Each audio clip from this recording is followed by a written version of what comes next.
Welcome to Outta Pocket. We are live on the Boom Broadcasting YouTube channel, and I'm so excited to be with you guys this evening for a very special live episode of Outta Pocket. We're going to try our very best to get in and out for an hour because tomorrow night around 7:45 we are going to be doing a live stream for the NBA draft. So I will be dropping my final mock lottery 24 hours before the NBA draft. So stay tuned to the end of this episode where I give you who the top 14 prospects are going. As of now, Miami still has that pick. Who knows if that transpires or if the Heat make a pursuit of Giannis Antetokounmpo. Trae Young has re-signed with the Washington Wizards on a 4-year deal, or has he?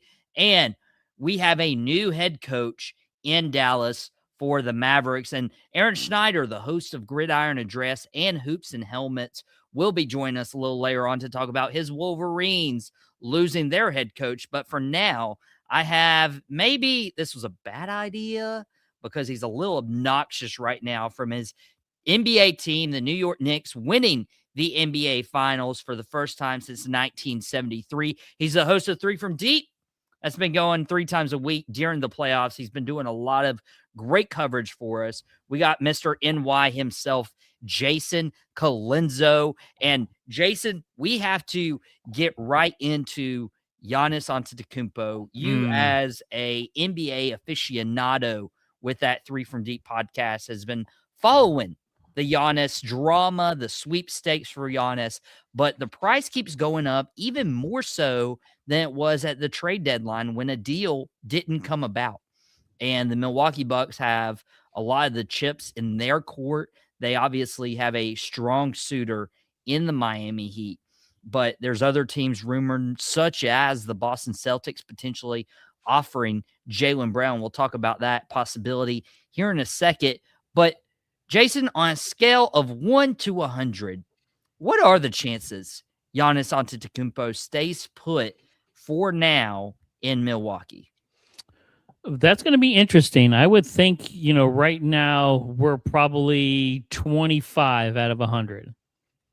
So Milwaukee has really not handled this Giannis deal very good, very disappointed on how they have really treated their superstar. He's given Milwaukee everything. He's done all the right things and said all the right things. So just kind of really disappointed on how these Bucks have really handled this. Giannis has done everything right, gave the championship to us, this city a championship. But yeah, they've held him hostage. They've really did not want him to leave. Giannis didn't want to leave, but the Bucks really just haven't handled this very well. Yes, Mr. Smitty. Yes, they are holding him hostage. So just very disappointed on how the Bucks really have treated Giannis Antetokounmpo. They waited essentially to trade him. They didn't want to trade him during the deadline because they wanted more draft picks. They waited to the new year, the new league year started when these teams can get more draft picks. So now they can up the offerings and really try to get a haul for him, which, I can understand what you need to do for your team. But look at Giannis. He wanted to move on. He wanted to move on last year and didn't really make a lot of noise. And this is how they've treated him. The whole thing this year with him being hurt and not being hurt, and they didn't want him to play. That was just really embarrassing from the Milwaukee Bucks, how they really handle this and how they've been handling it. So it'd be interesting to see really what transpires. Does Giannis really want to leave? He says no, but I don't know if that's just him talking to his fans. He really hasn't said much about this. Jason, I really feel like it's severed beyond a point. I don't think it's Jimmy Butler severing ties with Miami bad to where he was trying to publicly disgrace the Miami Heat and the organization, the front office. But and you guys saw Podcast Smitty's comment. He's dropped another one, blink twice if you're being kidnapped, Giannis. And you guys, this is why we do some of these live streams from time to time, so you guys can interact with us, engage, get a shout out while we're live on air. And Jason, it's a little sour to me how the Bucks are trying to treat Giannis. And Giannis is a top 10 player in the NBA. You could even make the argument that he is a top 3, top 5 player in the NBA right now. And he can really change a franchise. And if Milwaukee was going to be salty, trade him out west, where you don't have to beat him in a 7-game series to reach the NBA finals. Right. And if you really want to just be like, I don't want to deal with Giannis, but the fact that you're going to try to get so much from a team to where they can't compete for Giannis, what that's going to end up resulting in is Miami is going to be like, I'm out. Boston might be, oh, well, if he's not really going to Miami, do we really want to break up Jaylen Brown and Jason Tatum that brought a championship a couple years ago? Maybe we'll hold on. And then Giannis would be able to leave in free agency for nothing next year. Or you drag this drama into the season and could another lost season. But the opportunity is here. I did drop a mock trade from the Miami Heat to the Milwaukee Bucks a few weeks ago on Outta Pocket, and that was that was an okay trade. I'm gonna flash that up on the screen as I kick Jason out. Sorry, man. I'm trying to get you're okay. I'm trying to get this going right here.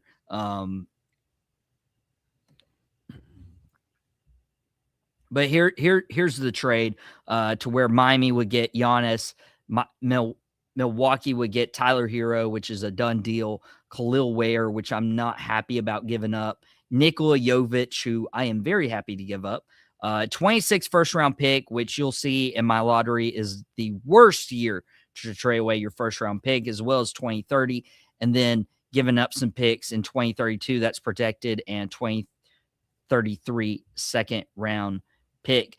Jason, this is that you can't go much further than that, honestly. And the fact that Milwaukee's like, hey, we want Jaime Jaquez too. We want this like they are really testing their luck. And I think Miami eventually has Giannis Antetokounmpo on the team. I think this is not just a Damian Lillard thing. I don't think it's just Kevin Durant or a James Harden or a Kyrie Irving. I think Giannis is a member of the Heat somewhere in his career if we have to wait another year. But is it worth it for Miami to go ahead and solidify Giannis rather than another team stepping in, trading for Giannis, and potentially swaying him to stay another year? Not if it means trading away your whole team. Look, I mean, the Miami Heat, the only way I can really see this work, and I had a hot take for you here, I told you before we jumped on here, but the only way I can see this work is if they trade away to farm, with Hero and Jaquez Jr. and Khalil Ware and the next 10 first-round draft picks, whatever they want to do, is if they can work on getting a sign and trade to bring a one LeBron James back to Miami for that mid-level exception, maybe get him for about $10-12 million, try to stay under that second apron. Maybe you can get Giannis, Bam, and then you throw in a little bit of an older LeBron James. You get him a little bit on a discount, but I just don't see why Miami would want to do this. I mean, you're literally trading away your whole franchise for one guy. He's a difference maker, but who's going to get him the ball? Who else is going to score? Who's going to, be, on the 3-point line, making shots and clearing space for Giannis? So unfortunately, this really doesn't make sense for the Miami Heat right now. Don't leverage your future for one gentleman that, and you can't even turn around and, because he's $59 million towards your cap. So, I mean, he's going to eat up a lot of money.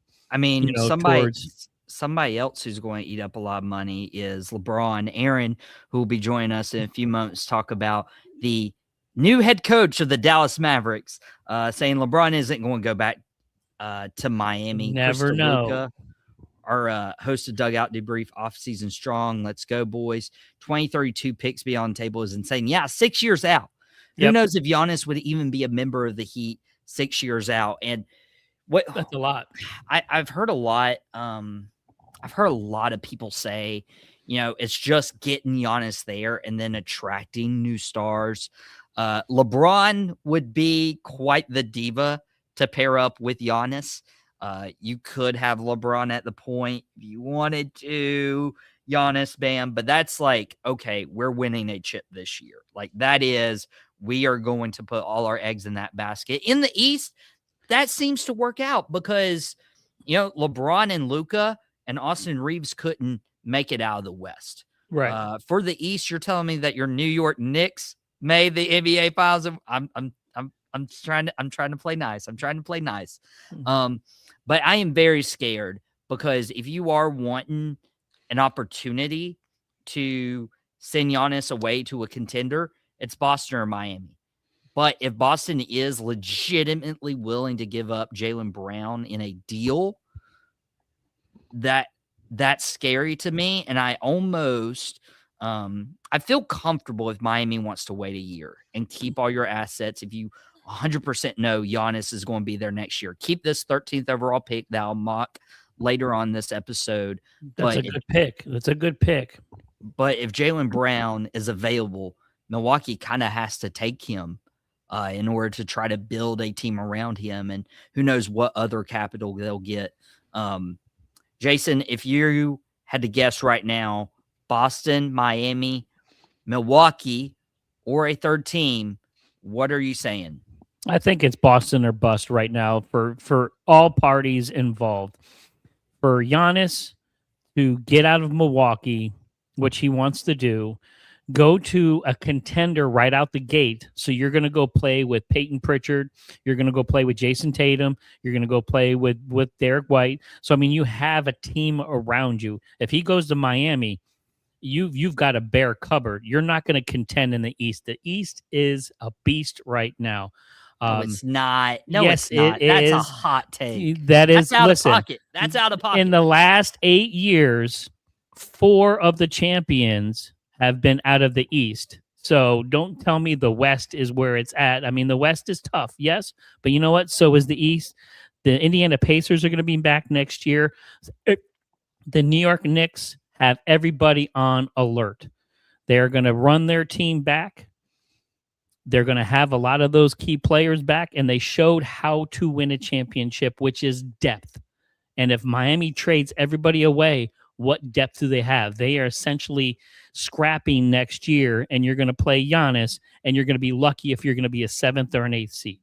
Okay, but the Celtics are where he needs to go because he can play with Tatum. He's got another squad. Joe Mazzulla is one of the best coaches, if not the best coach in the NBA. Why would you not want to go there and contend right out the gate for an NBA championship? And podcast me saying West has star power, but the East is playing some great basketball. And I'm not denying that. Like, I still think the West is the conference that everybody needs to look out for.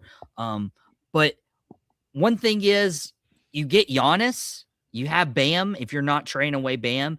And then with Bam's popularity soaring and Giannis being a top 5 player in the NBA, even if you trade the farm, you trade away Hero, who's plays last game in Miami, can't stay healthy, doesn't seem committed. You trade away blue chip prospect and Khalil Ware. You trade away this first-round pick. You trade even 6th man of the year candidate, Jaime Jaquez Jr. It could get tough, and that's something I don't want to see happen for Miami. But if you scrap your team, there was a big breaking news that happened earlier today that could change if Giannis is dealt to Miami in the next day or two. And that is somebody's agreed to re-sign with their team. Trae Young has agreed to re-sign with the Washington Wizards. But could this be a new big 3? Could Trae Young back out of this verbal commitment and be incentivized to go play with Giannis and Bam in Miami. Go to a vet team. He has the opportunity to go to a vet team and compete for a title now, or stay in Washington where he'll get the number 1 overall draft pick and Anthony Davis. He's not going to be winning there in Washington. He's going to be a bottom feeding team. That's what his career is going to be delegated to. Miami, Trae Young could be something to where it's like, hey, Trae, I'll take less money to throw to Giannis and Bam. I'll take that. And that's how you start building that team.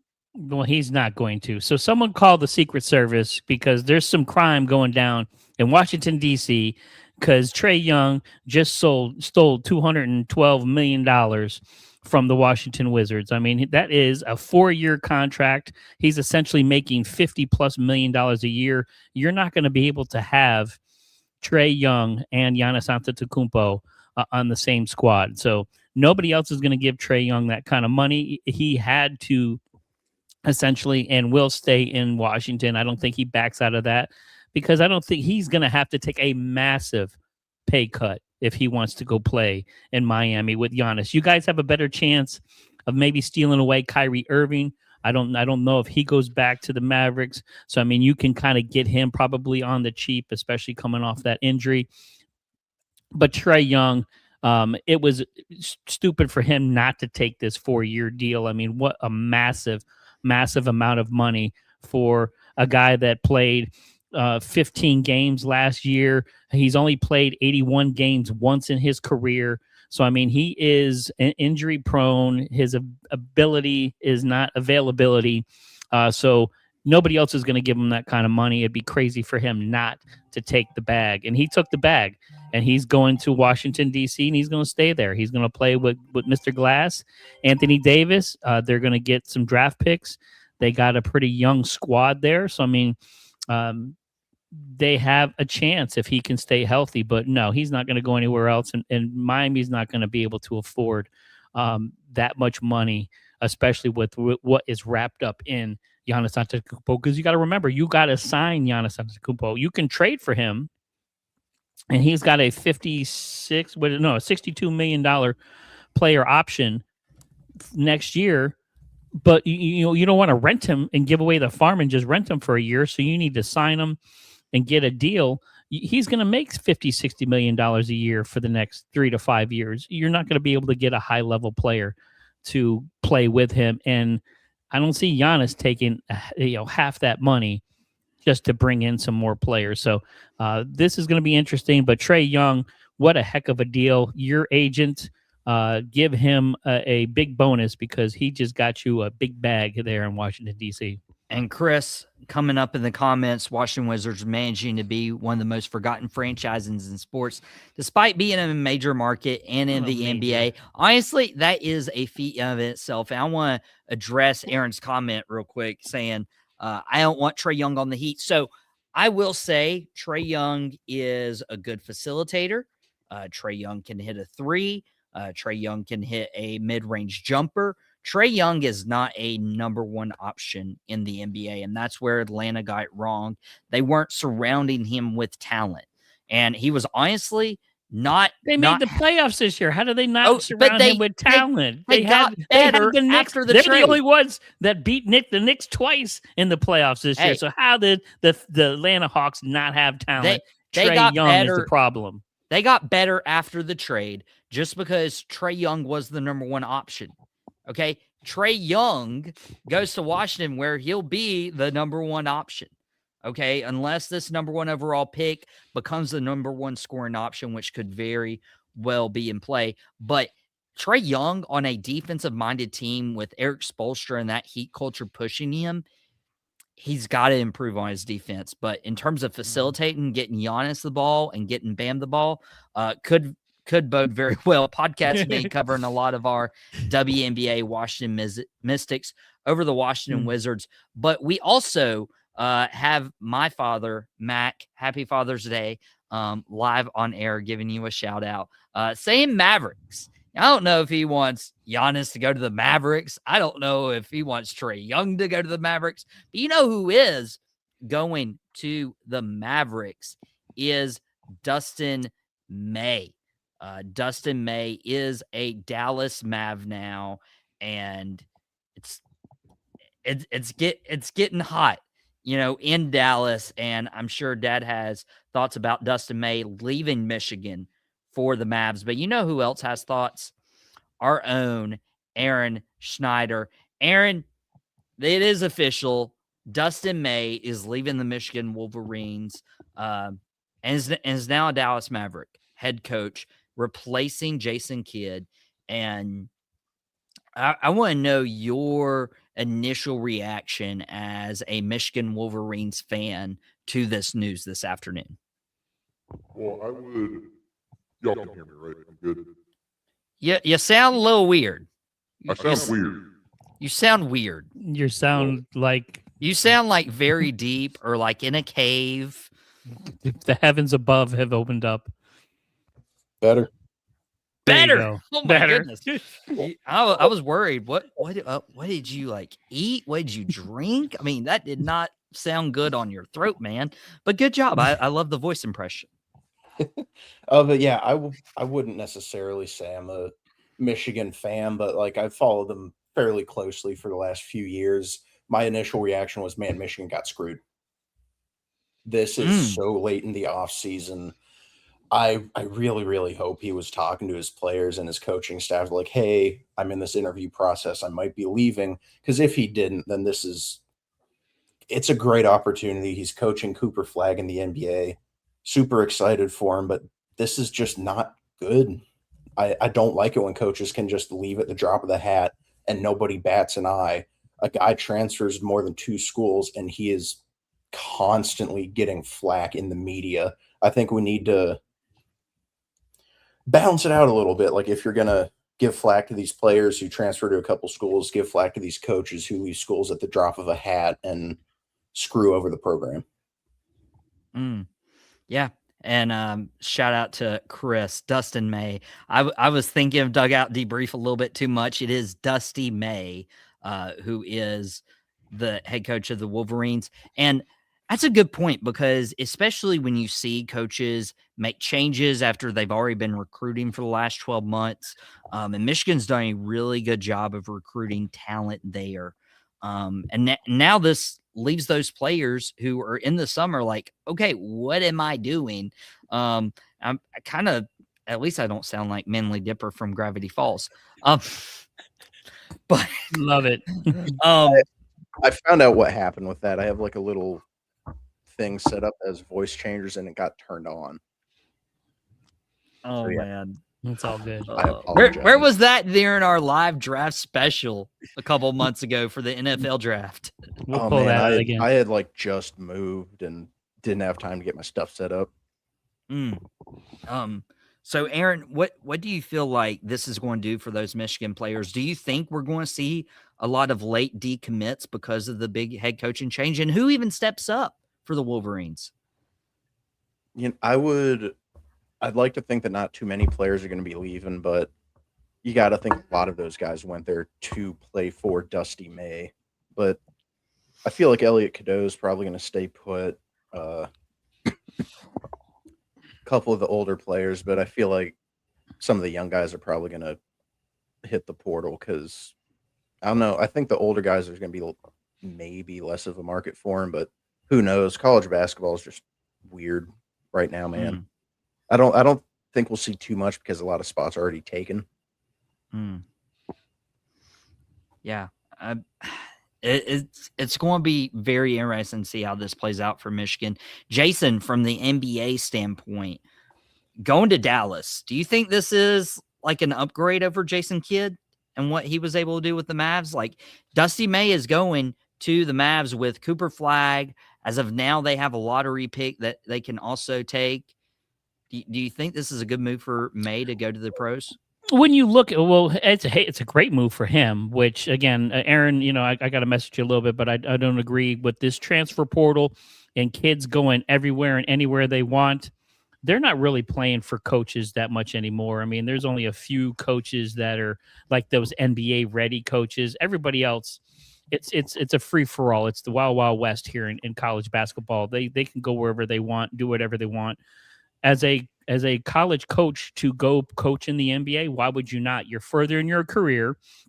You're going to get paid more money. And if you can go there and succeed with Cooper Flag and that squad, that's just going to, make your name for you and brand you a lot better. So, yeah, I mean, I think this is going to be great for him. You're playing with Cooper Flag, who's looking like he's going to be one of the top 15 players in the NBA right now. You talk about young up and coming. I think he's going to relate better to the younger players, like someone like a Cooper Flag, once they get these new round of draft picks in. So I think that would be interesting to see if the Mavericks start trading away some of their veterans and going a little younger to kind of fit what May is probably kind of used to. But why would you not want to go coach the NBA? This is what those guys want to do. You can only go so far in college because it is the Wild West. You don't know who you're going to play with. Kids can go in the transfer portal whenever they want, whether you're staying or not. So go get your bag in the NBA. Go coach Cooper Flag. And if you turn that franchise around, especially with all the turmoil that they've had the past few years, and they're trying to erase the funk of Luka off of them. So they need to do something. And I think this is really going to help them out. And I think it's going to help Cooper Flag. I think this is going to be that kind of coach that he needs, as opposed to Jason Kidd, who's a great coach. And I think he's going to land somewhere pretty easily. But I think he's a little more, he's got a little more veteran NBA stuff in him, as opposed to kind of the college coach and that college vibe, which I think May has more of. Now, Jason, I want to touch a little bit on what you said, but also Shannon's kind of going into it as well here in the comments with building with a young, talented player, Cooper Flag, and new coach, Dusty May. These two will have to breathe life into Dallas after trading Luka away. Here's the issue, is Dusty May comes from the Michigan Wolverines, not only a top-tier program the last few years, but more importantly, they just won national championship. When you win a national championship, yeah, you could say, oh, I've reached the pinnacle. What else is there to do? Maybe I'll go to the NBA. Well, instead, what he does is he leaves job security.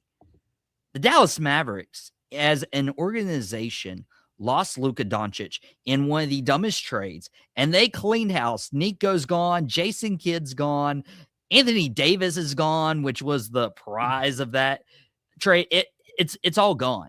And right now they have Cooper Flag, who is a generational talent that they can build around genuinely. And now they have a first-time NBA head coach. If Dusty May, for some reason, can't generate wins, it may not be his fault. It just may be the makeup of this team in the difficult Western Conference. Who's to say in 3 years he's gone? And can he go back to Michigan? You don't think he's going to? Well, he doesn't even have to go back to Michigan, but you don't think he's not going to land another college job if he wants to go back to college, a la Rick Pitino and some of the other coaches that have made that leap to the NBA, didn't really work out, went back to college?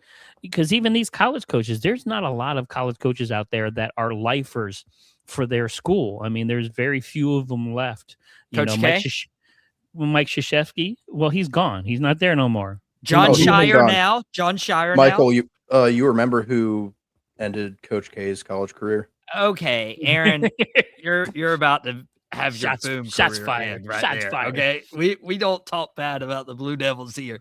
But May's going to get another job if he doesn't succeed in 3 to 4 years in Dallas. He can go back to college, riding that national championship, no problem. He'll get a top-tier job, because I'm sure there'll be top-tier jobs open, not just Michigan. So, no, why wouldn't you not go try? Because if he goes to Dallas and makes them at least a playoff team, what is that going to say about him and how that's going to improve his stock? So, I mean, he's, the sky's the limit, because there's only up from here in Dallas. You can't get any lower.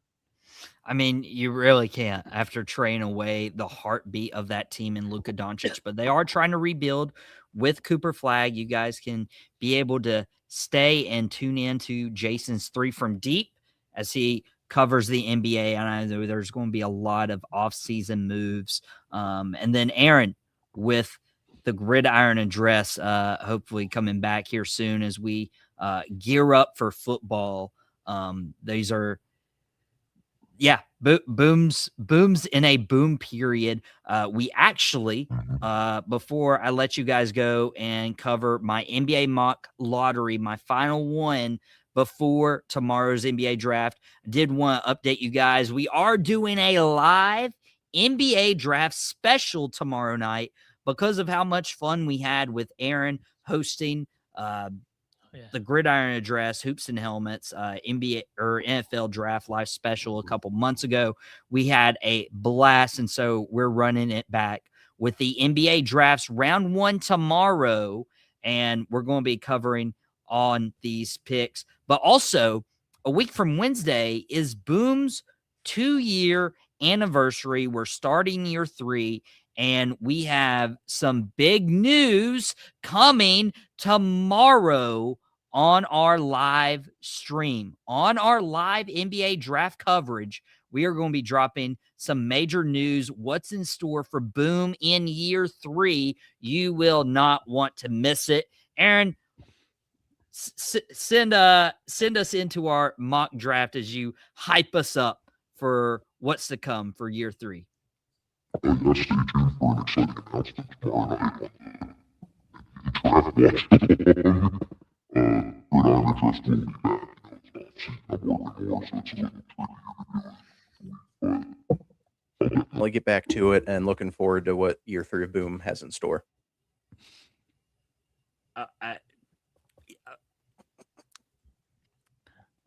Jason?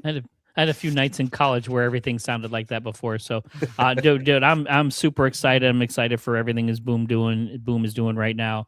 Really excited for tomorrow night for the live draft. This is going to be awesome.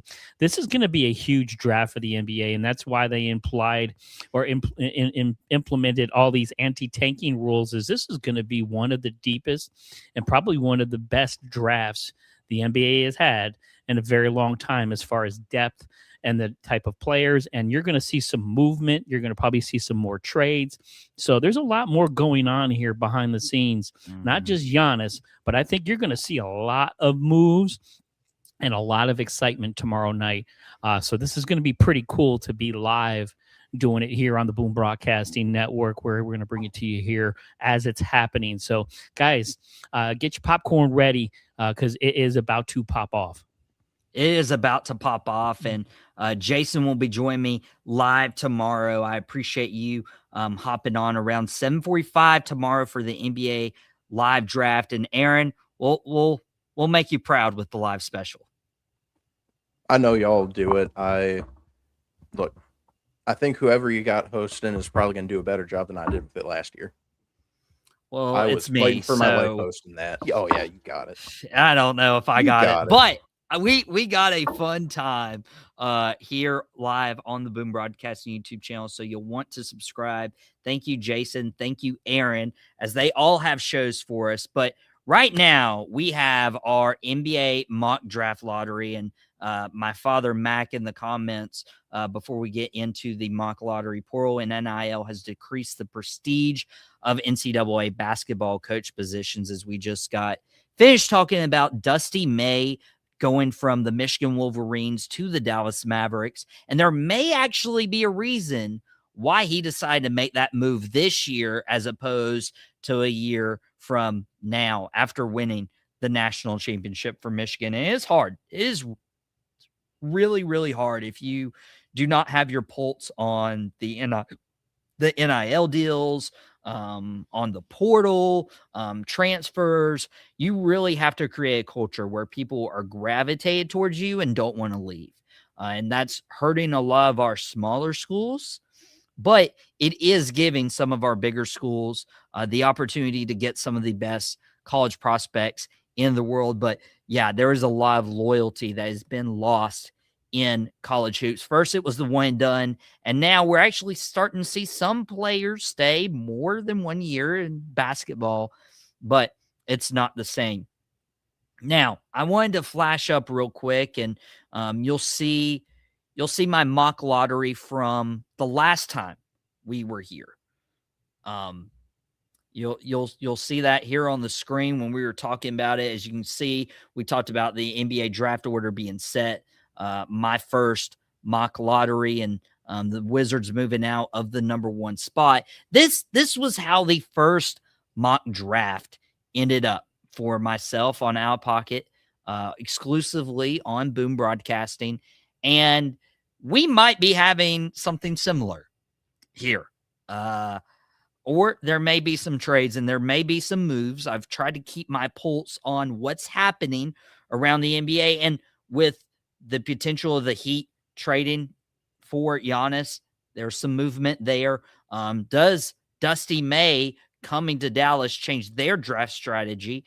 There's a lot of stuff to cover. But one thing that will stay the same is, as we look at my mock draft, or my final mock lottery, AJ DeBonsa is the number 1 pick. Okay, I know there's a lot of people clamoring about, okay, does Darren Peterson go number 1? There's a lot of talk about AJ DeBonsa wanting to play in Utah, but when you have the number 1 pick, you have the right to go pick the very best player in the NBA.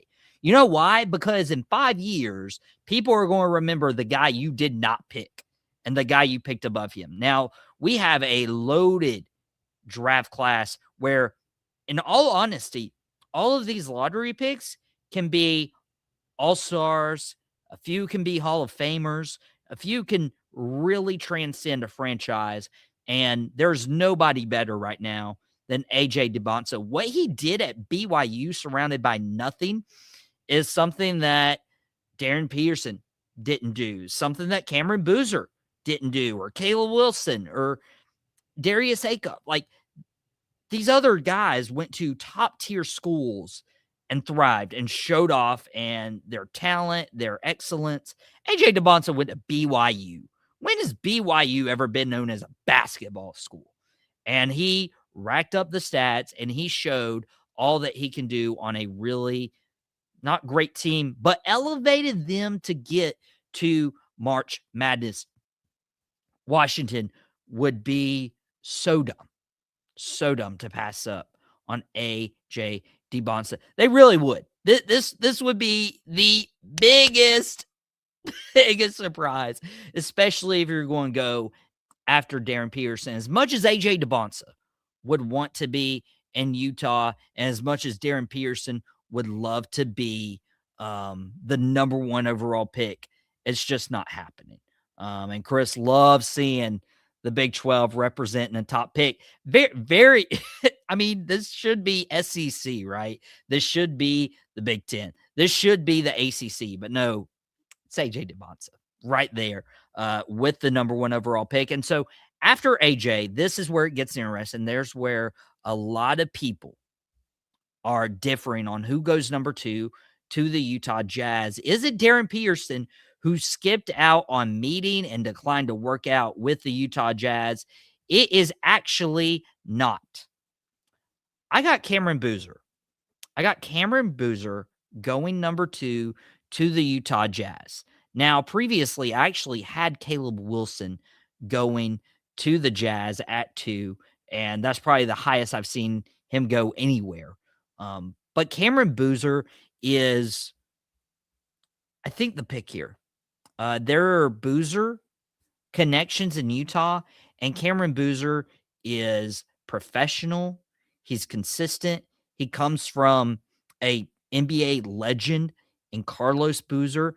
And if you look at his stats, he performed better than Zion Williamson. He performed better than Cooper Flagg stat-wise on that Duke Blue Devils team. So for Cameron Boozer to come into Utah, they're going through something weird right now. Like, you didn't get the number 1 pick. You got the number 2, which is probably the best draft to get the number 2 selection. Obviously, you miss out on AJ DeBonsa, but you have a plethora of players to choose from. And Cameron Boozer, he is a little undersized, but it worked for Carlos. It's going to work for Cameron because he is so smart and he knows how to play in his role. He's not going to be a ball hog, but he is going to make the right play for the team, and you need that in your culture of Utah. And somebody's commenting on the Boom Broadcasting YouTube channel. BYU basketball school. You forgot Jimmer Fredette. I don't even know who you are. You may be our social media manager for Boom Broadcasting, which I really appreciate. Or we got hacked. Either way. And either way, it doesn't matter because Cameron Boozer is going to go number 2 to the Utah Jazz. And so that means that Darren Peterson falls to number 3 to the Memphis Grizzlies. Just kidding. Darren Peterson's not going to Memphis. And the reason I have him slipping is because he has declined with Utah and Memphis. He wants to go number 1. He's put all the chips in. And there's some concerns about character. There's concerns about his work ethic. Very super, super talented guy is Darren Peterson. But I think Caleb Wilson fits Memphis so well because he is a big body guy, and the Memphis Grizzlies actually traded Jaren Jackson Jr. to the Utah Jazz. So they're missing a forward, but they also have some issues off the court with Ja Morant. And so with Ja Morant, you don't know the future of him. Caleb Wilson, I am very confident in him handling the ball. I am very, very confident in him handling the ball. Because let's be honest, when he got hurt and left UNC in the dust, they were not the same team. They were not the same team. It was not even close. As a Duke fan, I don't remember the last UNC player that actually made me fear for my team's life. Tyler Hansbrough, maybe. I mean, they've had some okay players. They've had Armando Bacot for 8 years. They had Elliot Cadeau, who would just always make a shot, or Caleb Love. Caleb Wilson's different. He's a dude and a half. He probably, if it was eligibility wise, he probably could have went pro last year, straight out of high school, and been fine.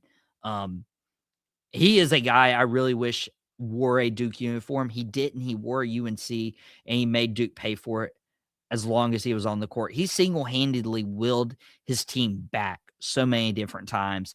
And so if you need a guy in the Western Conference right now, who knows if Memphis will be relocated to the Eastern Conferences, the NBA expands to Vegas and Seattle.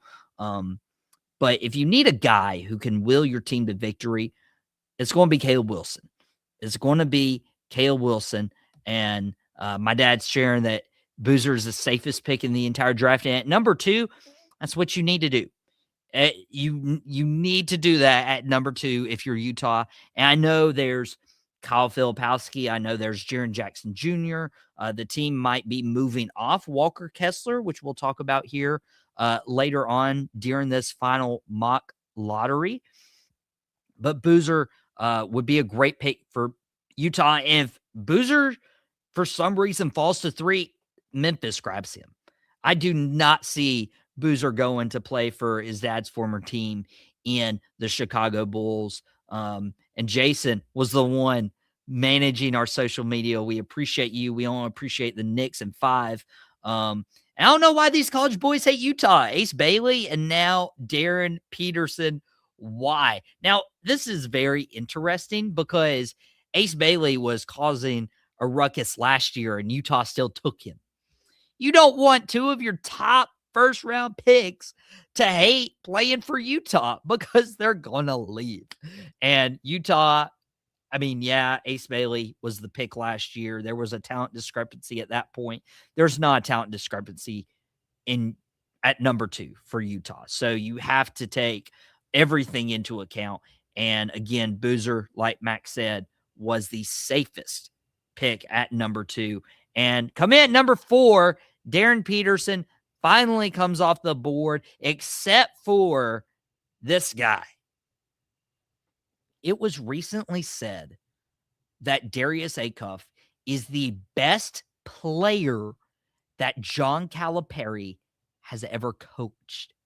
Do we need to throw up the list of players that John Calipari has coached?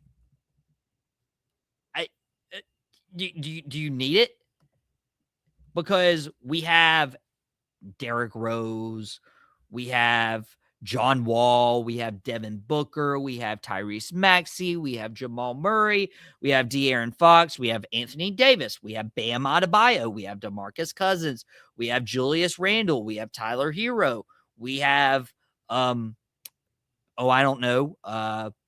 recent champion Karl Anthony Towns, and the recent MVP Shai Gilgeous-Alexander. If Darius Acuff is the best player that John Calipari has coached, he should be the pick in Chicago. And I understand the entire NBA draft season has Debonsa, Boozer, Wilson, Peterson in any sort of order in the top 4, and then it goes from 5 down. But Darius Acuff has climbed up the board. I so heartedly believe that Acuff should have a better career than Darren Pearson. Darius Acuff should be a multiple-time appearer on the All-NBA team. He should be an all-star. He could very well compete for an MVP title. I mean, if Shai Gilgeous-Alexander just won the MVP award, then Darius Acuff, as the best player that John Calipari has ever coached, should do this. And do you know why I believe this? John Calipari really spoke highly of Bam Adebayo when he was coming out as one of the toughest, hardest players. And guess what? Bam Adebayo is probably one of the toughest, hardest working players that John Calipari has ever coached. Darius Acuff, being probably the best player that Calipari's ever coached, but not in Kentucky. Calipari's been trying to rebuild Arkansas, which is hard. It's Arkansas. And Darius Acuff, when he was on the court, he was an absolute menace. Darius the Menace. Marcus Camby, another player that he coached. And Jason agreeing, Rookie of the Year next year, steal the draft. If he's still the draft at 4, I mean, this is incredible. And our very own Podcast Me, as a Chicago Bulls fan, this would be one of the best scenarios for Shannon, for Chicago fans, is taking Acuff in Chicago over Darren Peterson. It just makes so much sense to me. And they had Derrick Rose, who succumbed to injuries. But now you don't have that. You have Darius Acuff in Chicago, and it would be marvelous. And let's be honest. Come in, number 5 is the Los Angeles Clippers, and they take Darren Peterson. You can only have significant talent drop so far in NBA draft. You can. I am not denying Darren Peterson and his talent. I am questioning some of his health concerns, which Caleb Wilson has some of the same from this past year. But I feel like he could have played in some capacity, but I mean, he wanted to be in the NBA draft. But for the Clippers, it could make sense for Darren Peterson. Peterson's humbled a little bit, goes at 5. I believe Ace Bailey made a fuss about where he wanted to be picked, and he got dropped to 5 in a less talented draft class. And so Darren Peterson at 5 for the Clippers could benefit both parties. The Clippers need to get younger, and they can't pass up on Peterson's talent. Kawhi Leonard, he might be on the move, or he is not going to be a Clipper for very long, whether that's retiring, whether it's going elsewhere. So you need a guy who you can put the franchise on his back and see what he's got. And of these 5, Pearson is obviously the one I'm less high on. But if he was to go to the Clippers and bring excitement back to that team, it'd be a good idea. So I finally had Pearson going off the board at number 5. And at number 6, I got the Brooklyn Nets taking Keaton Wagler. Keaton Wagler from Illinois could be a top 3 pick. I mean, this is how loaded this class is. Keaton Wagler could be a top 3 pick any other year of the NBA draft. But instead, Brooklyn gets him at 6. And doing research and wanting to make sure I gave you guys the best mock lottery for my final one 24 hours before our live draft special, I wanted to make sure that this was a good mock. Wagler recently discussed playing with Traore and Saraf, the rookie point guards that Brooklyn took last year. And Wagler was like, yeah, I feel like I could play really well with their style. Wagler has been mocked to either Chicago or the Clippers a lot of the time. But again, I feel like Acuff is creeping up these boards and he's going to go earlier than people expect, or it's going to be a steal for whoever gets Acuff. So with Acuff dropping and with Darren Peterson dropping as well, I believe that Keaton Wagler is going to be the option for the Brooklyn Nets. And let's be honest, they thought it was going to be Mikal Bridges, and it wasn't. They have a lot of first-round picks coming up, and the Nets have always tried to build older. I mean, you got the Paul Pierce and Kevin Garnett days with Joe Johnson. You have the Kyrie Irving, James Harden, Kevin Durant days. But now as you build younger, Keaton Wagler is a really good piece to have in Brooklyn. And, yeah, Brooklyn Nets, known pro sports team for messing things up, by the way. So do not mess this up. Take Keaton Wagler at 6. Now 7 is a very royal pick. 7 is the Sacramento Kings, and the Sacramento Kings takes Kingston Flemings. It's in the name, right? I remember when Dallas Goedert was coming out of college, I was like, hey, his name is Dallas. Let's get him to be a Dallas Cowboy. It didn't work out. He's a Philadelphia Eagle, and he's ruined every day ever since.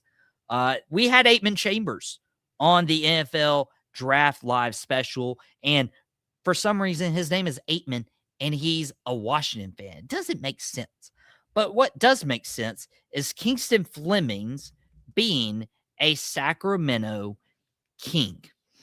Kingston Flemings, 19 years old, 6'4", probably the best height you can get for a point guard in the NBA. And what he was able to do at Houston was pretty remarkable. Averaged 16 points and 5.2 assists on like 47% shooting this past year for Houston. And Houston's been a different team because Kingston Flemings is there. What did the Kings just recently give up in a trade to the San Antonio Spurs that saw the NBA Finals? They gave up De'Aaron Fox. The Kings could also give up Sabonis.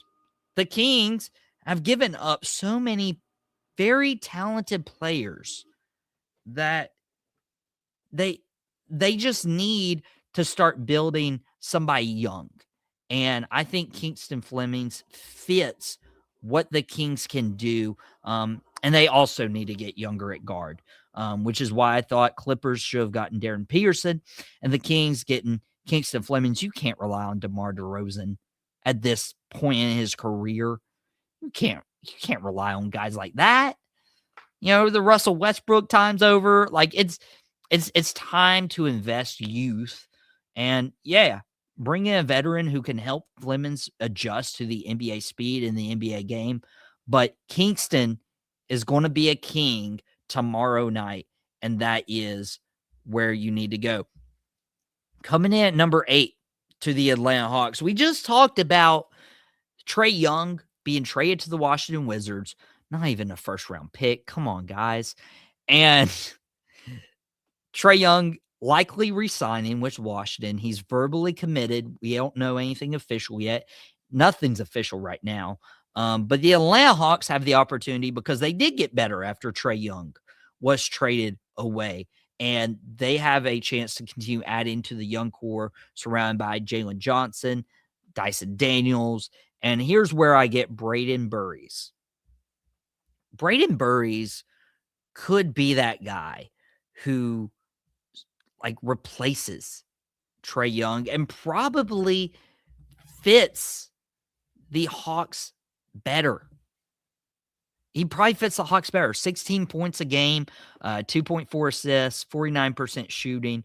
And the Hawks are a dark horse team who could draft Braden Burries. There is a real potential that if the Hawks don't take Burries, then Burries is probably around, honestly, outside the top 10. They're probably 11, 12. I could totally see that scenario happening. But for Braden Burries, here, the Hawks could also trade back and still take him. But again, would be a great replacement for Trae Young as you're building, because Jalen Johnson needs a point guard. Jalen Johnson can't do it all. Dyson Daniels, not offensively gifted. Ricochet, he was the number 1 overall pick 2 years ago. He wouldn't be a lottery pick in this year's class. Let's be honest. So Braden Burries coming in from an established program like Arizona and helping the Hawks reach that next level could be very exciting for Atlanta if they continue to build on this success. But just like we talked about Trae Young being traded from Atlanta to Washington, we talked earlier this episode with Aaron Schneider, a Michigan fanatic, and Jason Colenso from 3 from Deep, the NBA aficionado, about the Dallas Mavericks having a new head coach in Dusty May. Here's where this draft gets interesting. This news was announced 24 hours before the NBA draft. And there is a player who I would take top 3 in almost any draft. But again, the depth in this class is off the charts. This, and my father, Mac, was talking about what the Mavericks would look like. And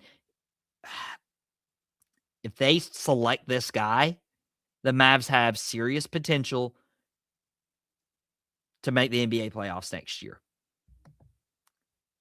It is Yaxel Lindeborg. My heart hurts because this is a guy I want to fall to Miami at 13 if they were to keep this pick. But if the Dallas Mavs take Yaxel Lindeborg and pairs him back with Dusty May, it changes everything. This changes the complexion of the Dallas Mavericks and this franchise. I think Dusty May coming to Dallas shot Yaxel's stock up even more, his value, because he's not leaving. You'd have to have Acuff or Boozer or Wilson or DeBonsa fall to 9, and that's not happening.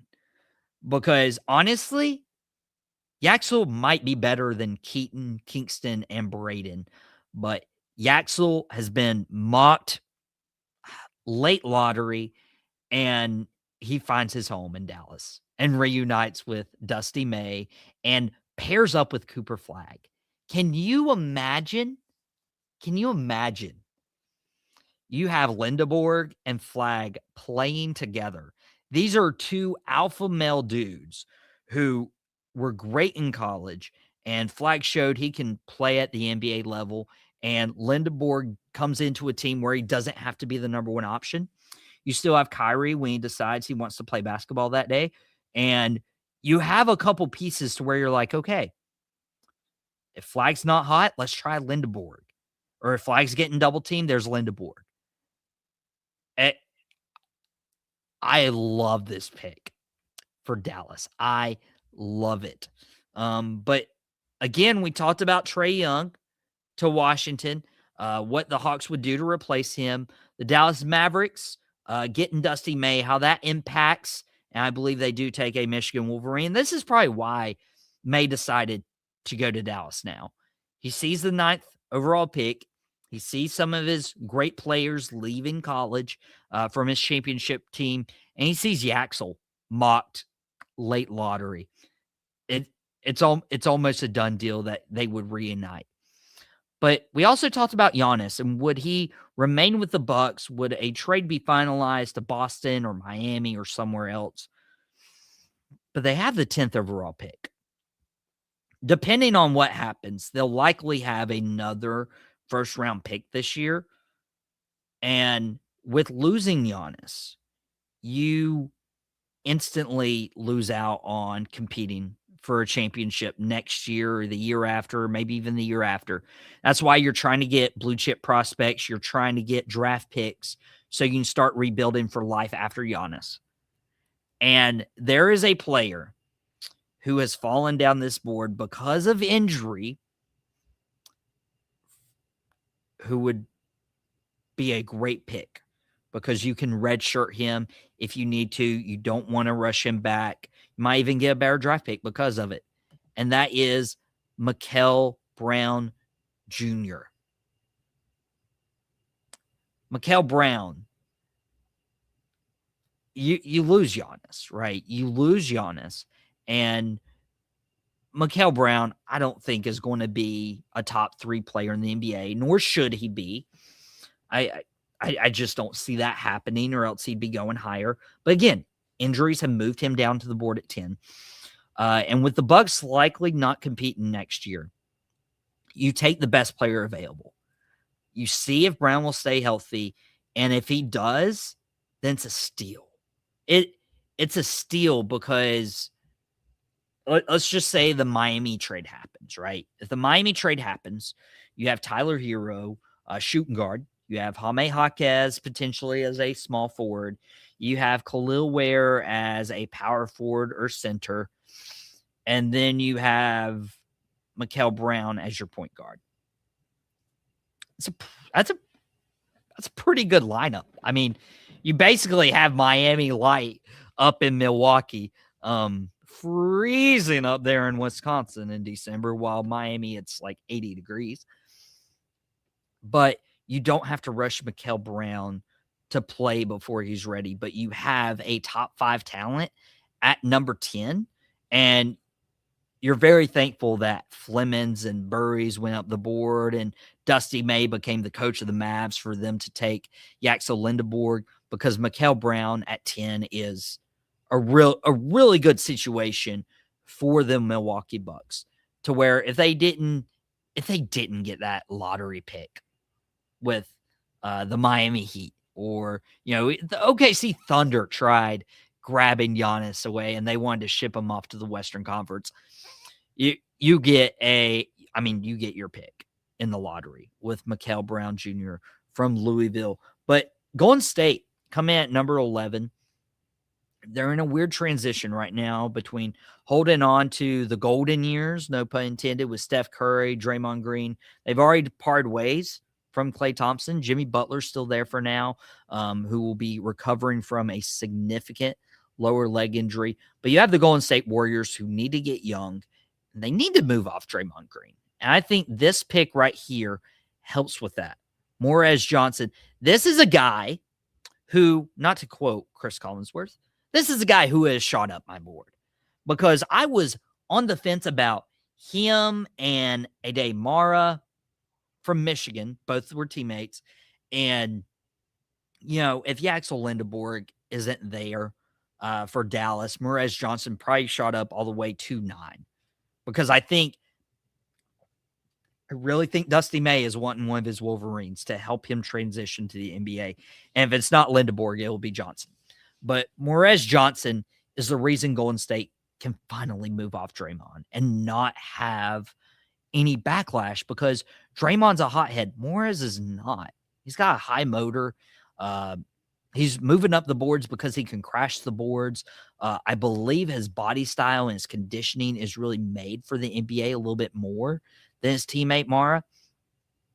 I think that Morez Johnson being like a focal point for the Golden State Warriors as they have the limelight years of Steph Curry as long as he's there, and Jimmy Butler recovering from injury, you're going to give Morez Johnson the opportunity to learn from one of the best basketball players and one of the best people in basketball of all time in Steph Curry. And Morez Johnson has moved up the boards enough to where it's worth it for Golden State to take him. Coming in at number 12, I do have the Thunder, who should have won the NBA Finals. If they made it past San Antonio, they probably do. They weren't super healthy, but I mean, they get a lottery pick because they trade everything for first-round picks. Really, they trade Paul George. And I got the OKC Thunder taking Lindeborg's teammate, taking Morez Johnson's teammate, Ade Mara. 7'3". He's almost impossible to pass up because of the position that OKC is in. Kind of reminds me of Zach Edey a little bit. I mean, he's a little less conventional, but very productive in college. OKC is very talented at guard. They're not hurting for guards or forwards. So you need a center. And I know they've had Hartenstein, but what the Thunder need is a younger guy to build off of. And Ade Mara is going to be that guy for the Oklahoma City Thunder to continue to help build that young core.